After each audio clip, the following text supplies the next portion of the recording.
ನನ್ನ ಹೆಸರು ಮುನಿರಾಜು TM.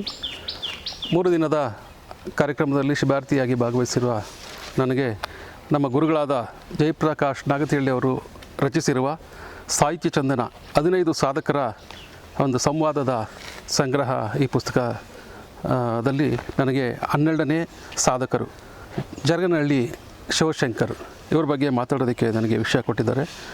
ಇವರೊಬ್ಬ ಅಪರೂಪದ ವಿಶಿಷ್ಟಪೂರ್ಣ ಆದ ವ್ಯಕ್ತಿ. ಇವರು ಹನಿಗವನಗಳನ್ನು ರಚನೆ ಮಾಡಿರ್ತಾರೆ. ಇವರು 4 ಸಾಲು ಹನಿಗವನ ಒಂದು ಪುಸ್ತಕವನ್ನು ಓದಿದಷ್ಟು ಅರ್ಥಗರ್ಭಿತವಾಗಿ ಇದು ವಿಶ್ಲೇಷಣೆ ಮಾಡ್ಕೊಳ್ಬೋದು.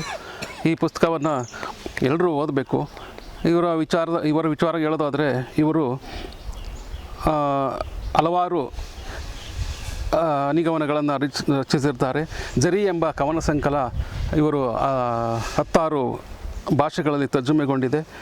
ಇವರು ಹಲವಾರು ದೇಶಗಳಲ್ಲಿ ಉಪನ್ಯಾಸವನ್ನು ನೀಡಿ ಅವರು ಪ್ರಶಸ್ತಿ ಪುರಸ್ಕೃತರಾಗಿರ್ತಾರೆ.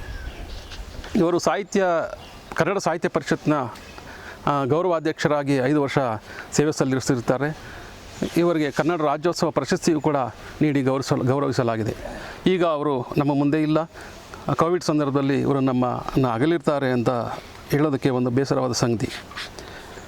ಇವರು ಹನಿಗೆ ಬಿಡಿದರೆ ಹಳ್ಳ ಅನ್ನೋ ರೀತಿ ಆ ಹನಿ ಕವನಗಳು ಜರಿಯಾಗಿ ಹರಿದು ಸಾಗರವನ್ನು ಸೇರಿ ಆ ಸಾಗರದಿಂದ ಮತ್ತೆ ಹನಿಯ ರೂಪದಲ್ಲಿ ಮತ್ತೆ ವಾತಾವರಣವನ್ನು ಸೇರಿ ಈ ಒಂದು ಪ್ರಕೃತಿ ಚಕ್ರದಂತೆ ಅನುಭವ ಆಗ್ತಿದೆ.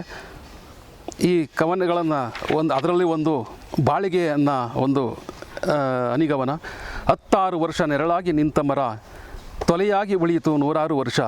100 ವರ್ಷ ಆಳಿದ ಅರಸ ಹೆಣವಾಗಿ ಉಳಿಯಲಿಲ್ಲ 3 ದಿವಸ.